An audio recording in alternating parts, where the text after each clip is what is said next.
all of your contribution to hip hop, your givings, your works, to hip hop in Africa. What's your reaction to that when someone says, "I do not know Kao Denero in hip hop"? Well, it's like the person is outrightly right. Yeah. I will not like, what I mean? I will catch some blame, in marketing and promotion, because there was a time where I really got comfortable with just Sierra Leone. I'll blame myself. There was times when I used to just come to Sierra Leone, release project, fill the stadium, and I was okay with that. I'll go back to the States without bothering about the rest of Africa, and that's my mistake. So I'll take up to that.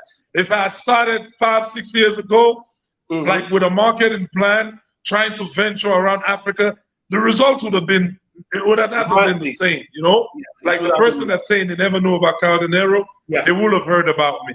And probably would have been on peaceful terms. But now I had to take on the bull by the horn, on some beef records and all that, battles. So most of the fans in Africa got introduced to Kao Denero in the wrong way. But it's hip-hop. That's lovely. And with social media, everything goes viral right now, so you don't have to worry about. And someone said, if I was screw back, he says, if not for HIPHOP-VILLE. Thank you for that, though. He said, if not for HIPHOP-VILLE, I wouldn't have known who was Kao Denero. The guy is a legend and all of that. So thanks for that. Thanks for that. Because back to back, we talked about you a lot. We have people saying that you're also a controversial, rapper. What's your reaction to that when they say you're controversial? Do you see yourself as controversial rapper? My answer to that is I would just say I like to be me. I like to be myself, unedited. Most people, they like to be politically correct. They think about and they censor what they have to say. They really don't say what they mean to say or what's inside. I'm an individual who like to just tell it as it is, and most times it doesn't go well with a lot of people. People like you to sugarcoat things, but I will come out and just say things the way I feel. And people always tell me, "Kyle, you're bigger than this now. You have to mind what you say. You have to know how you react." I just like to be me. It's tough for when you're going for higher heights, but I feel like if it's controversial, it's okay. I just like to be myself. All right. Yeah. Let's talk about your track a little bit. Let's talk about your this song, because we're listening to one of them, Kenyatta, for instance. It was right. Oh my God. You need to see the reaction of people to that track, actually. Like, you really dissed a lot of OG in that track. I can start mentioning names for reasons best known to us. Okay, I can start mentioning them. But if you like to listen to that track, I already played it. You can go on every platform, find Kenyatta by Kao Denero, and stream it and listen to that diss track. So coming to that, you used to be very cool with Sarkodie of Ghana, and in this song you also dissed him in a way that people felt like something must have gone wrong between you two. What informed this track, Kenyatta? What really informed you? Why did you do this track, Kenyatta? To be honest, throughout the years, I always have this mentality that Africa is for Africans. We are all one. I really don't regard the borders and the passport, the different passports we have. I always look at another African from Nigeria. I have a lot of Nigerian friends, Nigerian buddies. I have a lot of Ghanaian friends growing up in the States, that we vibe together, do things together. So I don't know, the Africans overseas, we carry that mentality. Most of them carry that mentality.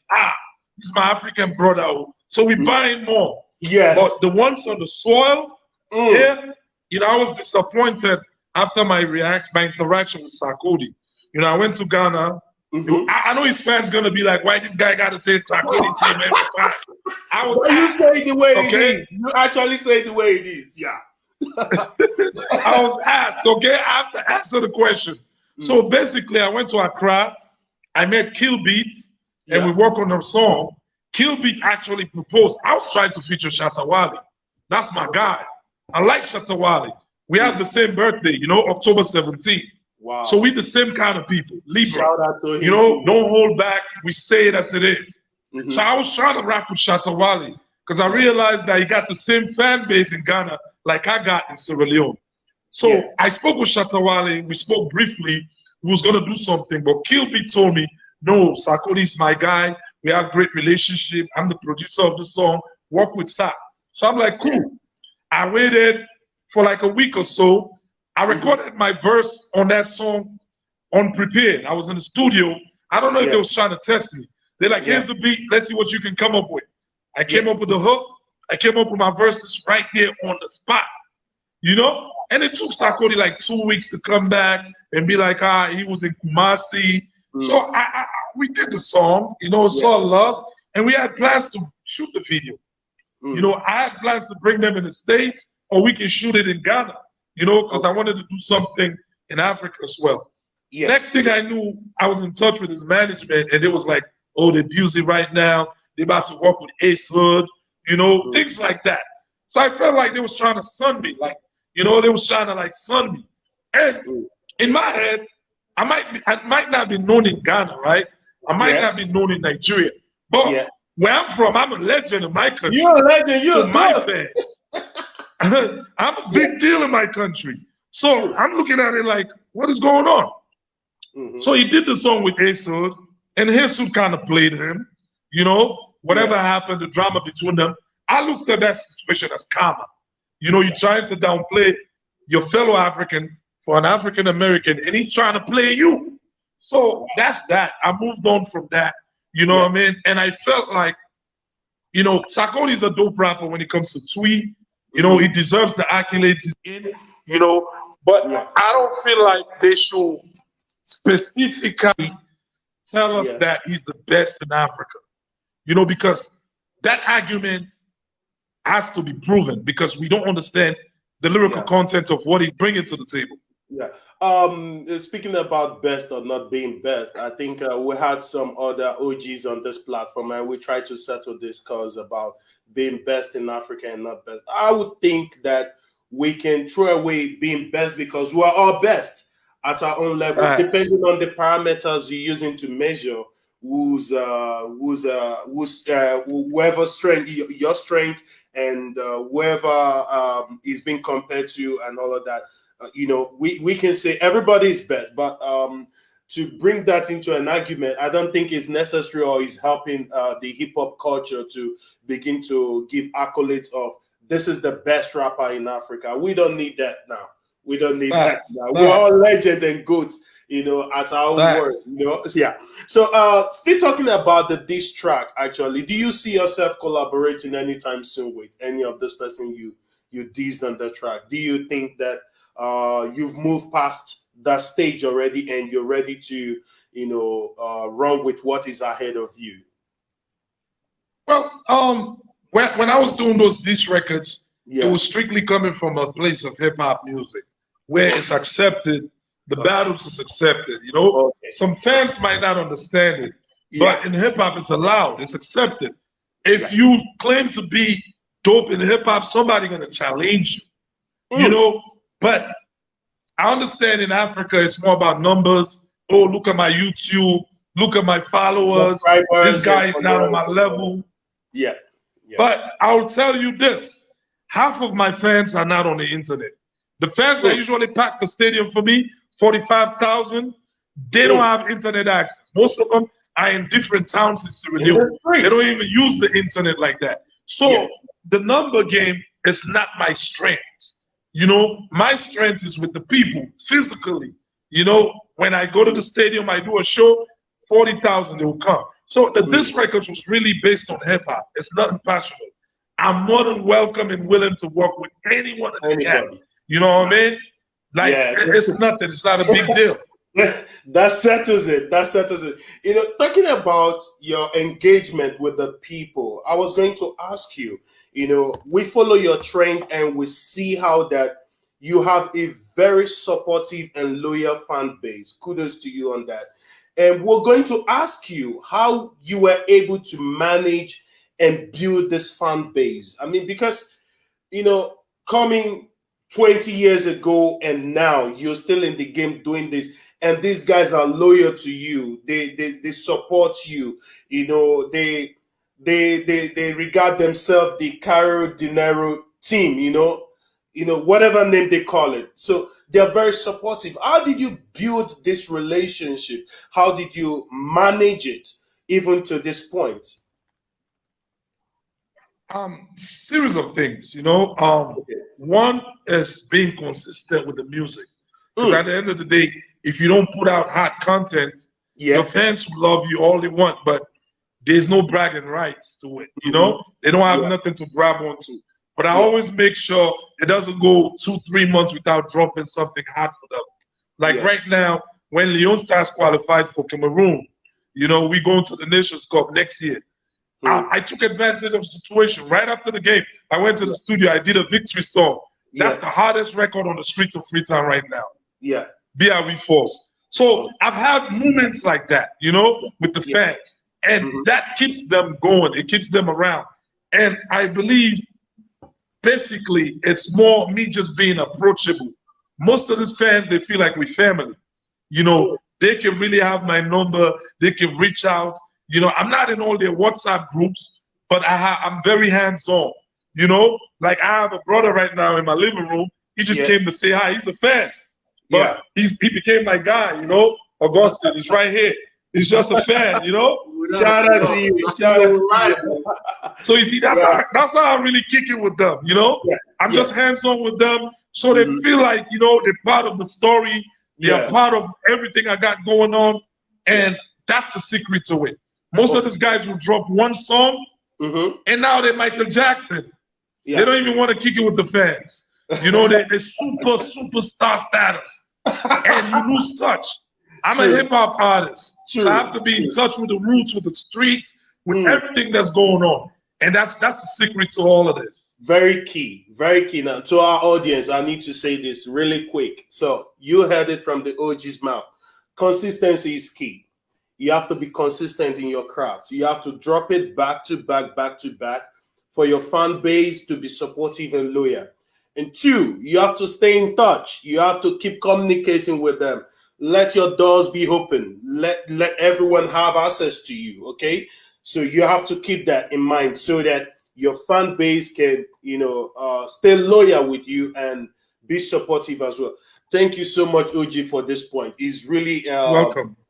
Very, very necessary that our fans who are watching right now are going to be watching later take home something from this conversation. Now, given your new portfolio as an ambassador of entertainment and investment, does it in any way affect your first love, music? Because one would think that, he's not a politician, so he give it up to hip hop, he give it up to diss tracks and all of that. So he's politician right now. So what's your reaction? Are you still in touch? Are you still in love with your first love? Are you still doing music, or your new portfolio already taking over your agendas? Well, actually, I think the good thing about my appointments, like I said earlier, it falls right into my curriculum, music. Ambassador for investment and entertainment. Entertainment, which has to do with music. So some of my responsibilities has to do with music. Like right now, as we speak, I just signed an MOU with an investment firm in the United States. And one of the things we're working on is to do a compilation to be titled Freetown. Because these guys are so intrigued with the history of Freetown being the first place in West Africa where freed slaves came back to. When they abolished slavery, the first spot in Africa where slaves came back to in Africa was Sierra Leone, Freetown. So we're going to do a documentary on that. And we're going to do a compilation of that. I'll be doing tracks on that compilation. So everybody look forward to that. Other artists, it's just that my responsibility now is to be more selfless. Before, I used to be selfish, thinking Kao Denero. So all the government did was corner me. Be like, let's corner Kao Denero a little bit so he can think about the others as well instead of just him. So now everything I do has to involve others. Yeah. You know, that's the only difference. It's still me doing music, but everything I do has to do with the whole industry now. Great. You know, bringing others along. You know, if I'm doing a festival, I'm negotiating for a festival, other artists have to be part of it. You know, anything. If they're booking me for a show, I have to negotiate with the promoters that, hey, book some other civilian acts, 2 or 3. Let's come. You know, that's the role of an ambassador, opening doors for others. You know, that's all. I don't think it's going to really affect my career. There's going to be people that's going to be politically biased. That be like, oh, he's working with SLPP. Oh, this and that and the third. So are you in your own mind. You're working with whoever you're working with. You know, everybody has a right to belong where they belong or believe in any political ideology that they want to believe in. You know, I don't want me being an artist to limit me because people in Nigeria do it. Davido has his political candidates. Shatawale is friends with the president. I'm friends with the president. Why is it taboo for me not to be cool with the president? I'm sorry, man. Yeah, I get you, OG. I was going to ask you already. You mentioned one of those achievements that that came along as being the ambassador for entertainment and investment in your country. Because I was going to really ask you, what have you achieved so far? But you already, you know, mentioned in course of our discussion right now some of the things you're doing and more things you're going to be doing as an ambassador, you know, giving your new portfolio. Well, I've achieved a few things, you know. Actually, the first thing I did when I got the responsibility was to create a board. You know, I set up a board that's cutting from all sectors of the industry. Some people from the movie industry, comedy, you know, the DJs, the producers.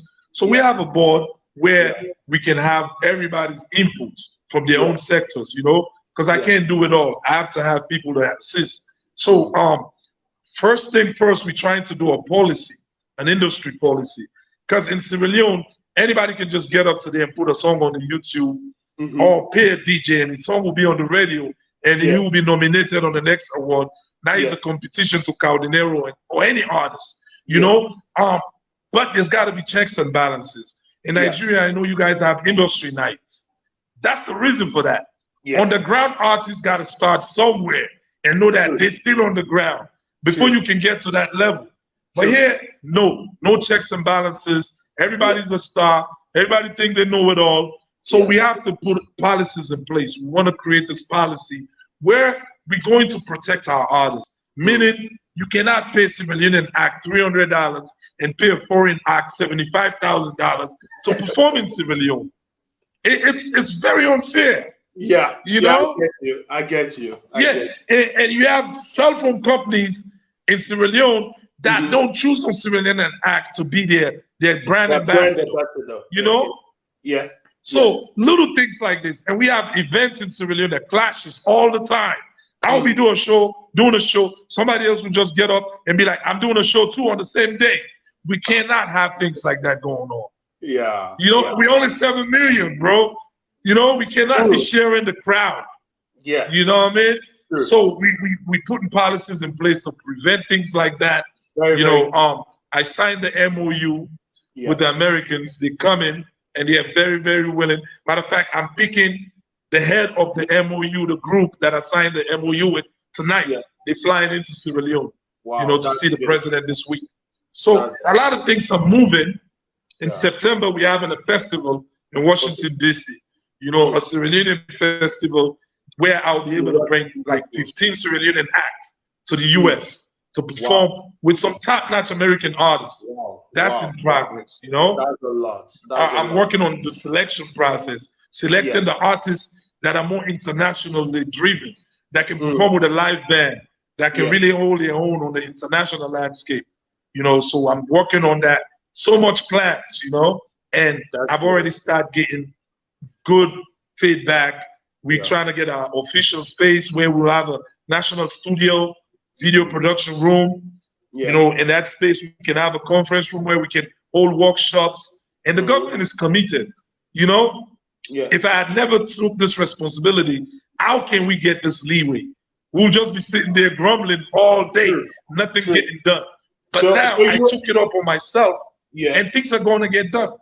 So you're encouraging more, not just hip hop artists right now. You're saying in any creative act that you find yourself that you're an OG, a legend, you should also get involved in politics in a way that you can create more frontiers for the up and coming artists to step in.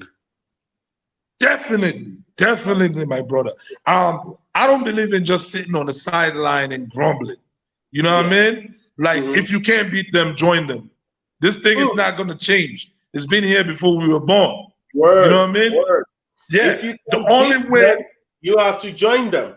And if that's the change that you want to see, you get the points. You get the points. You get the points. Maybe you can be the vehicle to bring that change. You know, it's gonna be tough in the beginning because most people are not gonna see the vision. Because they're not used to it. They just see in Sierra Leone, we have one statement that they call artists that deal with politicians. They say, "Oh, you're not libele." That you don't before you don't want to be tagged that. But I've started changing minds. Now people are not looking at it that way no more. They start to see what I'm doing and what we accomplishing. They understanding that no, this is not libeleism. This is constructive and productive. You know, so I will advise any OG, because you already have the voice, you already have the influence, you know, you can your opinion matters, it counts. So politic your way and try to bring your ideas to the forefront so how you can bring that change that we've been grumbling about. Thank you so much for this. We really love this, and congratulations on that.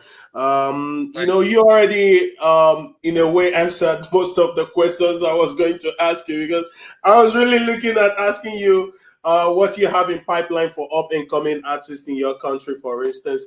But from your sharing, you already mentioned, you know, one way or the other, you're gonna be doing that. You know, creating platform policies and all of that, where that they can actually, you know, have something for themselves. Thank you so much for that. And if you were to change something, anything, or one thing about African hip hop, what would that be? I would like to change. I would like to see an Africa where everybody got a fair share of the limelight, regardless of where you're from. You know, you can come from Togo. If you dope, you dope. You can come from Gambia, as small as the Gambia is. If you dope, you dope. That's why I'm so proud of Hip-Hop-Ville. Hip-Hop-Ville, if we have 20 Hip-Hop-Villes in Africa, it will be a new day. Because everybody needs a shot. You know what I mean? People don't want to feel isolated or neglected. You know what I mean? So I want to see an Africa where people just go, like anybody that say Kao Denero is whack lyrically, you must be listening to something else. I'm not saying I'm the best, because I give people their credits. I give them their props, you know what I mean? But you cannot tell me I'm whack. I'm not whack. I'm far from that. You cannot be a Mobb Deep fan and be whack. You cannot be a Tupac fan and be whack if you're rapping. You cannot be a Biggie Small or Jay-Z or Nas fan and be whack if you're rapping. Maybe a Migos fan and you rapping. I can see that. You know what I mean? If you're a Migos fan, like some of these mumble rap rappers, those are the guys you like, and you started rapping, you might end up being whack. But not from the essence of hip hop, the true essence. Like, and for the fact that you've been doing this 20 years and still counting, come on. Give it up to you. Give it up to you. Thank you, bro. And this 20 years was not sweet, you know. This is another thing. You asked the question, and this is the answer to that question. I forgot to mention it. The reason why my fans talk to me, right, is because of the trials and tribulations they witnessed me conquer. I've conquered a lot of trials and tribulations throughout this 20 years. I'm the only artist in Sierra Leone that went on a tour and the hotel where I was staying burnt down to the ground. Wow. Yes. Wow. I'm the only artist in Sierra Leone that came from the States. A little child died under the car. Mysteriously, the police came to arrest me until they told him, no, he was not the driver. Mm. Do people know how many times they banned my shows in Sierra Leone? I will be promoting the show for 2 months. The day for the show, fans are coming to the stadium and there'll be checkpoints right there. Oh, this show is not happening. It has been banned. Oh, that's from above. Yeah. Yes. Wow. And after we kept appealing and the ban was lifted, guess what happened? My fans were tear gassed at the stadium. Wow. So I've been through all the scenarios, you know what I mean? To where my fans feel like, and every time there's a new artist in Sierra Leone that want to get notoriety, they always target Kao Denero, do this Kao Denero. So it has created this thing in my fans to where they be like, we with him, ready or not. You know what I mean? Whatever. What's the consequences? We with this guy, we riding with him. So that's the spirit they have. Thank you so much. This is really amazing. Thank you for sharing all of this. Before I let you go, one last word. What's your advice to up and coming artists, not just in Sierra Leone, but all around Africa that look up to you? What's your advice to them? Well, I'll just tell any artists out there, the young guys coming up, not to sleep on the power of the internet. It's very, very critical and it's very important to have a presence on social media. Your Instagram, your Twitter, your YouTube, Facebook. It's very, unfortunately, in Sierra Leone, most of my fans are just heavy on WhatsApp and Facebook. They're not as heavy on Instagram and Twitter and YouTube. All of that we're trying to change, because of the internet accessibility in Sierra Leone. So make sure you build on that. If you can have a strategic team, a marketing team to help you build on that. Cats like us coming from like the 2000s, we only rely on our talent. I always thought that having a dope song is going to travel on its own and get to where it needs to get to. This is not the time for that. Now you really have to market yourself, brand yourself to the point where people will come towards you, gravitate. So keep that in mind. They say numbers don't lie. Whatever you got to do to have million streams or million views on YouTube, even if you whack as hell, do it. Thank you so much. I mean, my management and I are really indebted to you, and we're grateful for you giving your time to be on the platform with us. So we really appreciate and thank you for doing this with us. We hope that. Thanks for hosting me, man. I appreciate it. Yeah. Thanks to all my Nigerian fans that always talk about my swag game. I see y'all. Shout out to everybody. I see y'all. I'll be watching. Respect. Thank you so much. So we'll let you go right now, and then we hope that we're gonna do this some other time again. Thank you so much. No doubt, man. Yeah. Much love, my brother. Yeah. Bye for now. All right, guys, that's a wrap on chat with Kao Denero from Sierra Leone, the ambassador for entertainment and investment and OG in the game for the past 20 years. He's been doing this and he's still doing it. And for our upcoming artists, I would say you have to keep improving on your craft, keep doing what you're doing. And the space, the sky is so wide enough for everybody to fly. So keep doing what you're doing, keep improving on your craft, and keep staying in tune with